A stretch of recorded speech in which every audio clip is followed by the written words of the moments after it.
Friends, welcome to competition Villiers. तो आज हम इंडियन एक्सप्रेस न्यूज़पेपर एनालिसिस को बिल्कुल डेप्थ में एक एक स्लाइड को टेक्निकल कंसेप्ट, बैकग्राउंड और उनके यूपीएससी रिलेवेंस, मेंस और प्रीलिम्स दोनों के हिसाब से देखेंगे, डिटेल एनालिसिस के रूप में समझेंगे। तो जो भी चैनल पे नए होंगे चैनल को सब्सक्राइब कर लेंगे और वीडियो को ज़्यादा ज़्यादा शेयर करेंगे। तो आइए स्टार्ट करते हैं आज का अपना सेशन, जो कि इंडियन एक्सप्रेस से लिया गया है। तो आज के नोट्स में हम देखेंगे कि syllabus mapping and daily agenda, और जीएस पेपर 1 का जो पार्ट हो जाता है demography, culture, and GS 2 polity, governance और इंटरनेशनल रिलेशन, और जीएस 3 इकोनॉमी और इन्वायरमेंट, एंड थर्ड जो हो जाता है environment, social science and tech के सभी मेजर सेगमेंट को कवर करेंगे। और तो चलते हैं यहाँ पे देखते हैं फर्स्ट स्लाइड क्या कहता है। ओके, तो यहाँ पे है, सबसे पहले यहाँ पे हम देखेंगे ये जो आपका है BTech pen year and syllabus mapping and daily agenda. तो जीएस 2 का जो पार्ट है फर्स्ट सबसे पहले कवर करेंगे polity and governance, CBSE OSM evolution system and supreme court strength reforms. सबसे पहला टॉपिक इसको हम कवर करेंगे। एंड सेकेंड हम कवर करने जा रहे हैं जीएस 3 जो इन्वायरमेंट है, Aravali review, JSJB, ground water project and EV policy 2.0, and GS 2 international relation, India Venezuela energy strategy and India-Nepal border stance. And GS3 is here economic transition from WPI to PPI, FDI trends and stock market capitalization. And here last one is GS1 and GS2 social and demography, population policy and declining total fertility rates, TFAR। तो चलते हैं next slide में। Next slide start करते हैं। यहाँ पे सबसे पहले governance CBSE on screen marking glitches. यहाँ पे है गवर्नेंस में हम देख रहे हैं CBSE on screen marking glitches के बारे में सब समझेंगे। और यहाँ पे देखेंगे डीप एनालिसिस, इसका हमको यहाँ पे देखना है। पूरे डिटेल में आपको समझाऊंगा कि ये सीबीएसई में ऑन स्क्रीन मार्किंग ओएसएम का हो गया ऑन स्क्रीन मार्किंग। तो टेक्निकल वर्नरेबिलिटीज जो कहता है, the CBSE newly diploid on screen marking short in OSM system faced structural, computational and security hurdles during class 12 evolution, and computational error positive increments reflected as a deduction in critical marks sheets. And second one is pilot testing defects pushed to launch without incorporating the 1-year dry run recommendation of advisory panels. And third one is security audit gap. तो first यहाँ पे हम समझेंगे the CBSE newly developed on screen marking OSM को। तो इसका कारण क्या हो जाए, सीबीएसई ने मैनुअल एवोल्यूशन को डिजिटली रिप्लेस करने के लिए ओएसएम डिप्लॉय किया, लेकिन इसमें 3 बड़े स्ट्रक्चरल इशू सामने आए, जो कि कंप्यूटेशनल एरर, सिस्टम में सॉफ्टवेयर कोडिंग की गलती के कारण मार्क्स कैलकुलेट करते समय पॉजिटिव मार्क्स जुड़ने के बजाय क्या हो गया, वो घट गया। और पायलट टेस्टिंग क्या हो गया, पायलट टेस्टिंग डिफेक्ट्स में क्या होता है कि किसी भी बड़े पब्लिक असेसमेंट सिस्टम को इम्प्लीमेंट करने से पहले एडवाइजरी पैनल्स कम से कम 1 साल ड्राई रन सजेस्ट करते हैं, जिससे स्किप किया गया।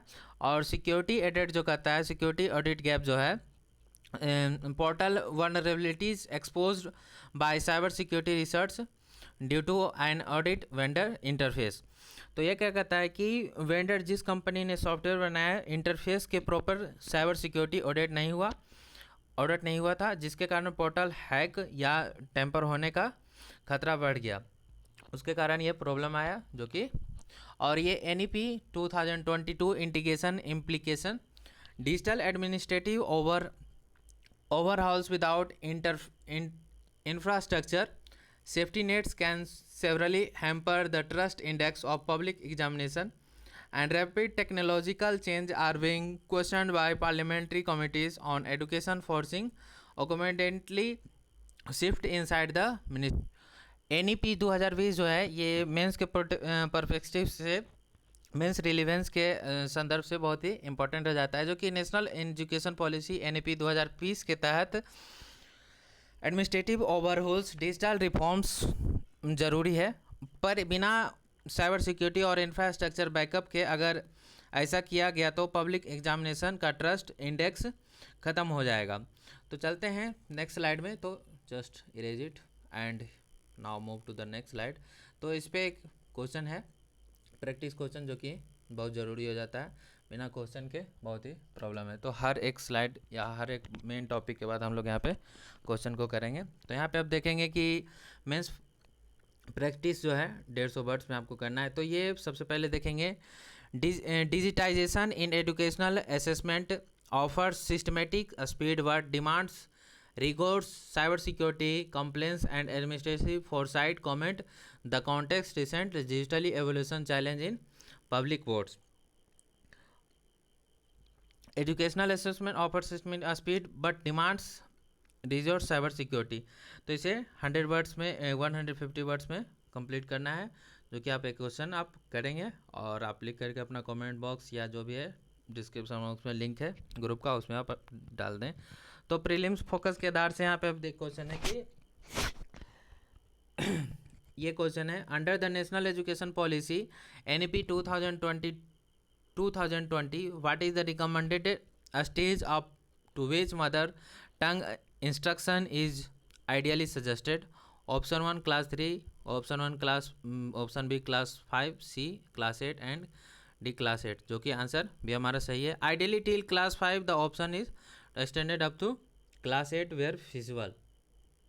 अब चलते हैं नेक्स्ट स्लाइड में और इसको इरेज करते हैं। तो नेक्स्ट स्लाइड में चलते हैं, देखते हैं एनवायरमेंट अरावली इकोलॉजिकल डिफिनीशन। तो यहाँ पे समझेंगे अरावली इकोलॉजिकल डिफिनीशन को। The supreme court intervention on Aravalli range, the supreme court has constitute a high powered committee HPC under the DG of ICFRE to resolve a structural definition ambiguities. The 100 m benchmark issue restricting the protection of hills strictly to elevation threshold of 100 meters above surrounding plains risk stripping environmental slides from 90% lower range. And second one, the gap paradox using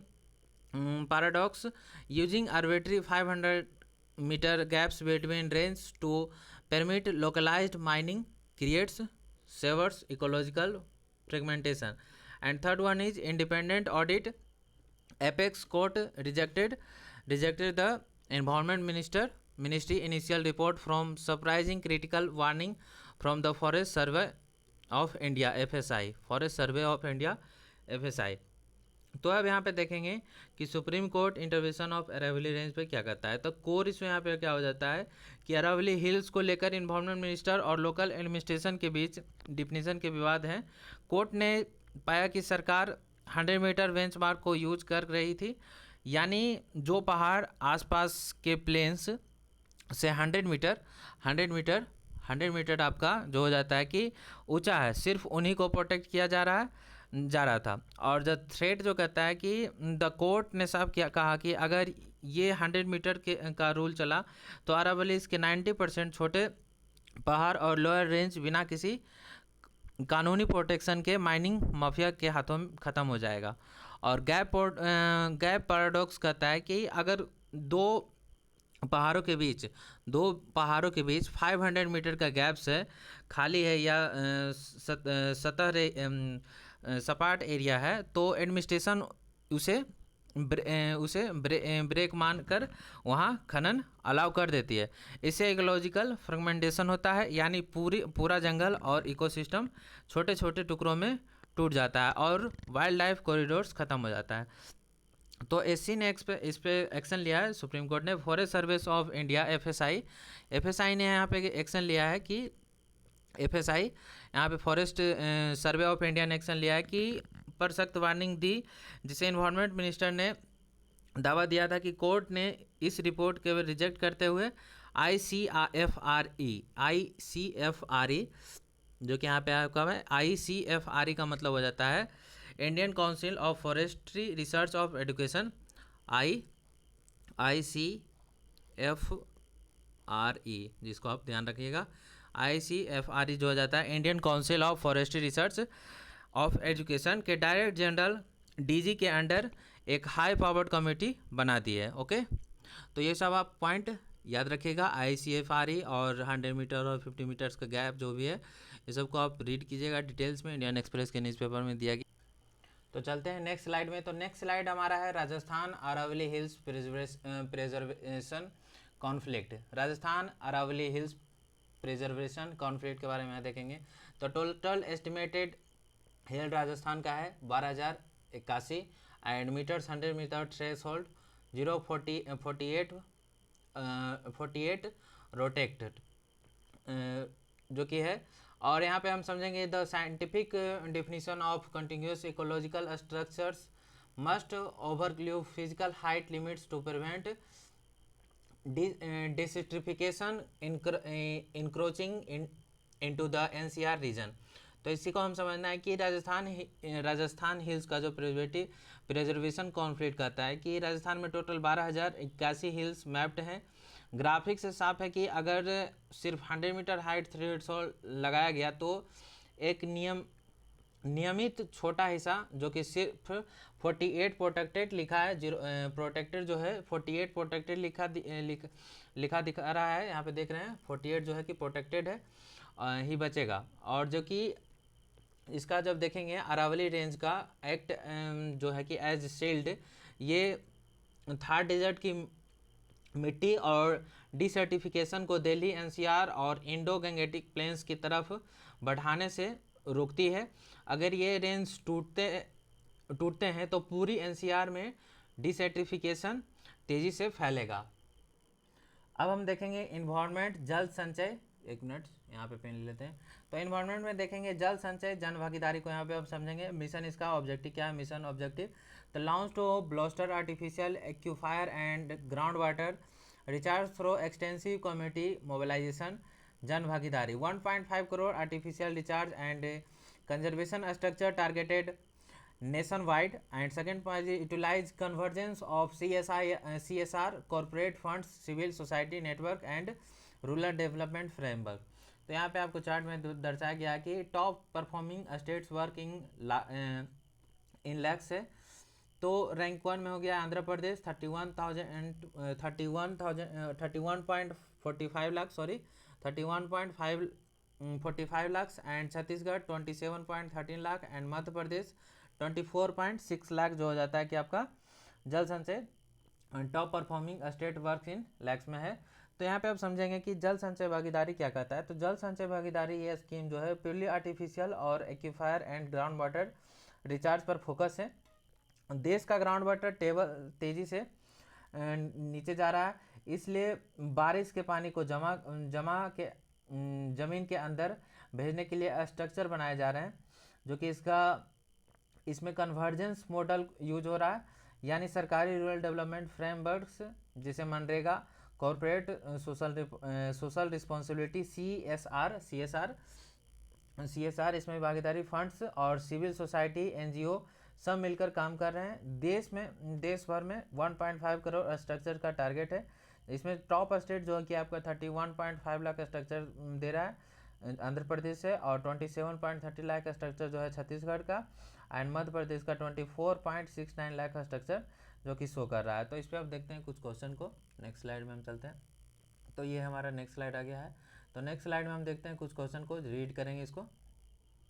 तो ये practice question आपने read कर लिया होगा, तो यहाँ पे आप टेक्स्ट लेते हैं और ये पेन लेते हैं। तो practice question paper GS paper 3 का है।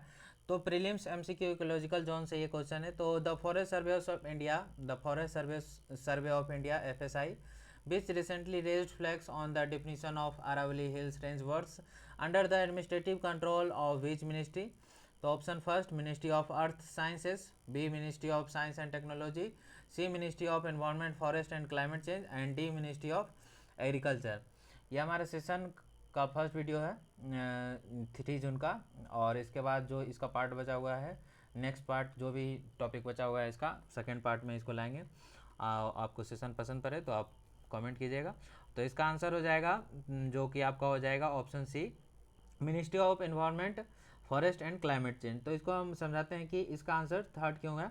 तो forest service of India FSI जो हर 2 साल में India state of forest report ISFR निकालता है वो ministry of environment forest and climate change MOEFCC के अंडर काम करता है। तो इस कारण से ये करेक्ट आंसर जो कि आपको समझ में आ गया होगा तो सी हो जाएगा।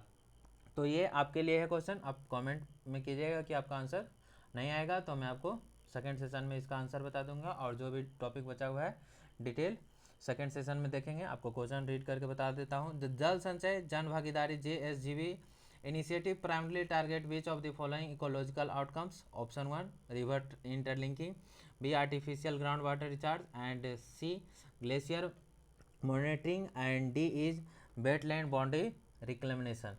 तो ये आपके लिए होमवर्क है जो कि आप अपना आंसर कमेंट बॉक्स में दे दीजिएगा, और जो भी प्रॉब्लम हो वो आप अपने ग्रुप में जुड़ जाइएगा। डिस्क्रिप्शन बॉक्स में लिंक दिया हुआ है, आप उससे जुड़ के आप अपना मैसेज कर देंगे तो नेक्स्ट पार्ट आपको कल मिल जाएगा। तो उम्मीद करता हूँ कि सेशन अच्छा लगा होगा। तो सेशन अच्छा लगा है तो लाइक करें, शेयर करें एंड सब्सक्राइब करें। Thank you, have a nice day.